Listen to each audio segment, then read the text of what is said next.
They say the apple doesn't fall far from the tree. But in our neighborhood, that apple didn't fall. It crashed through windows, tore up flower beds, and acted like it owned the entire block. And the tree?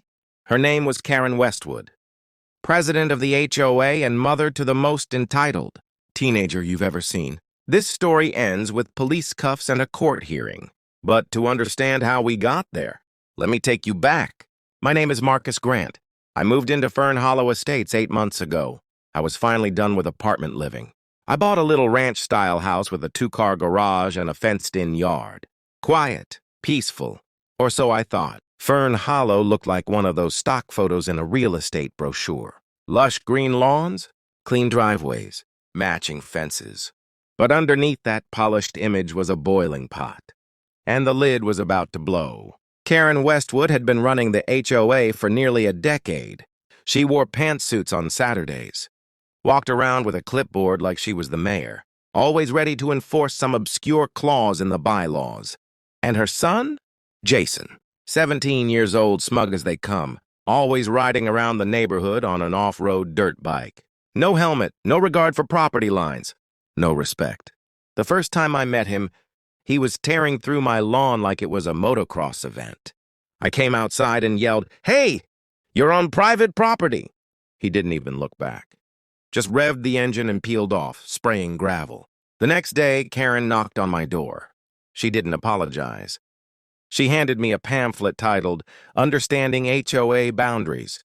She said, "We like to encourage flexibility in the community. Boys will be boys," then smiled and walked away. I should have known then. Jason didn't think the rules applied to him, because his mother had never let them. A week later, I noticed tire marks on my driveway. Then came the trash can tipping, the broken solar lights, the dog poop that magically appeared overnight even though I didn't own a dog. I installed a camera, just to be safe. That camera became my lifeline, because what it caught next changed everything. It was a Saturday night, around 11:30 p.m. I was asleep when I heard a loud bang, followed by shattering glass. I ran outside barefoot. My truck's rear window was smashed in, and spray-painted on the side, in sloppy red letters, were the words, "Go back to the city." I checked the footage. It was Jason, clear as day, laughing, holding a can of paint, wearing that same hoodie he always wore, the one that said FHL Strong. Fern Hollow Legends, the name of the local dirt bike crew he'd apparently started with his friends. The next morning, I filed a police report, handed them the footage. The officer nodded and said, "We've had complaints about this kid before. No one ever had evidence." Now they did. 2 days later, a patrol car showed up, not with sirens on, but slow and steady. They parked right in front of the Westwood home. Neighbors peeked through blinds. Lawn mowers stopped. Bird feeders were forgotten. Everyone watched. Karen opened the door. Jason was still in pajamas. The officers asked him to step outside. Karen shouted, "This is ridiculous! He's just a child!" But Jason wasn't resisting. He looked stunned, like no one had ever told him no before, and now they were reading him his rights. That was the day the illusion broke. Karen screamed, "This is harassment! I'm on the HOA board! I run this neighborhood!" The officer just said, "Ma'am, property damage is a crime, board title or not." They cuffed Jason, put him in the cruiser, and drove off. Karen's face turned ghost white. She looked around and saw every neighbor standing silently on their porches, watching. No one said a word. But let me tell you something, that silence, it was louder than any argument. That night, I expected retaliation. Instead, I got messages. A knock from the Thompsons down the street. A call from Mrs. Delgado. Even a note slipped into my mailbox, all saying the same thing. "Thank you."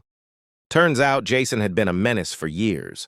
Slashed bike tires, destroyed Halloween decorations, even broke into someone's backyard shed. But Karen always smoothed things over, called it a misunderstanding, threatened neighbors with fines if they spoke out. Now, people were ready to talk. At the next HOA meeting, the room was packed. Karen tried to carry on like nothing had happened, but the mood had shifted. I stood up, played the footage, explained the pattern, then sat down. One by one, the neighbors stood. They shared their stories. They showed photos. They called it what it was, abuse of power. The vote wasn't even close. Karen was removed as HOA president, effective immediately. She didn't even argue, just sat there, jaw clenched, fists tight, as if she couldn't believe her grip had finally broken. Jason's trial came 3 weeks later. He pleaded guilty, got 12 months probation, 100 hours of community service, and over $5,000 in restitution. Karen tried to challenge the charges, tried to claim I had tampered with the footage. It didn't work. The judge shut her down instantly. Turns out Jason had vandalized 5 other homes too. The total damages? Over $20,000. Karen had to remortgage her house to pay for it. And for the first time since I moved in, the neighborhood actually felt peaceful. 3 months later, Karen put her house up for sale. And Jason? He's now the one picking up litter along the highway. Part of his service hours. They say karma takes time, but sometimes all it takes is one camera. And the courage to speak up. I still live in Fern Hollow. Still mow my lawn every Sunday. Still wave to neighbors who now smile back. As for Karen, the last I heard she moved 2 towns over. Started petitioning for a new HOA board position. Some people never learn. But in this neighborhood, we finally did. If you enjoyed watching the mighty fall and justice finally get served, you're going to love what we've got next. Because in our neighborhood, the drama never stops. Don't forget to hit that subscribe button, give this video a thumbs up, and ring the bell icon so you don't miss the next time karma knocks louder than Karen.